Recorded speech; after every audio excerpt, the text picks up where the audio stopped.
There are a lot of clicker games out there vying for your attention these days. This type of game seems to be the genre du jour, but what makes Plantera different? Well, for one thing, it costs $3 while a lot of games of this ilk tend to be free. This isn't necessarily a bad thing though, mainly because, unlike other clicker games, this title isn't lousy with ads or microtransactions.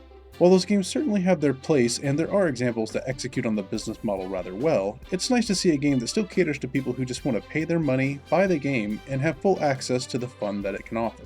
In Plantera, you'll spend most of your time watching these little blue guys called helpers tend to your garden and make you money. That's not to say that there isn't anything for you to do though. You can always assist them by harvesting the plants yourself, as well as fending off potential threats to the garden such as birds and foxes.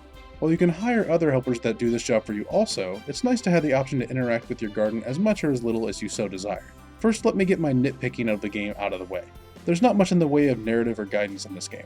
You're thrown in the garden with the helpers, some money, and you'll just have to figure it out from there. While I actually kind of liked the lack of tutorial due to the simple nature of the game, I would have liked to have seen some kind of story or narrative sprinkled here and there, even if it was just procedural goals.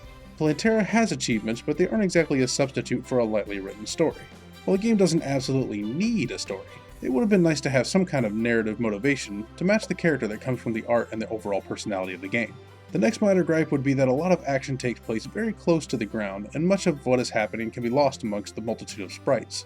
While it's oddly satisfying to see this happen from time to time as it's the sign of a thriving garden, at some point it just looks like a jumbled mess and becomes somewhat difficult to actually tell what's happening.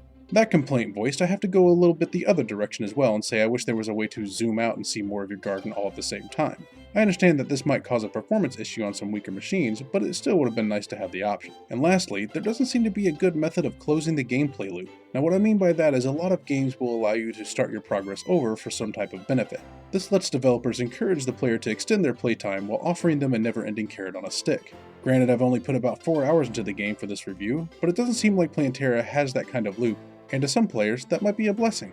To me, however, I would have liked to have seen a way to continue growing your garden in some unique way, rather than just continually expanding its boundaries. With the gripes out of the way, I can honestly say that Plantera is a fun time if you enjoy these types of idle game. I happen to love these types of games and think that they're this generation's equivalent to an ant farm. Plantera is a very nice distraction when I need it, and doesn't require too much of my time to play. It oozes personality, has a cute but not too overly sweet art style, and the music is plucky and couldn't fit the style of the game more.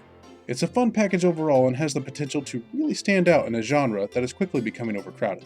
Will you put dozens of hours into Plantera?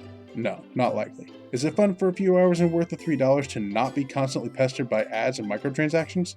For me, absolutely.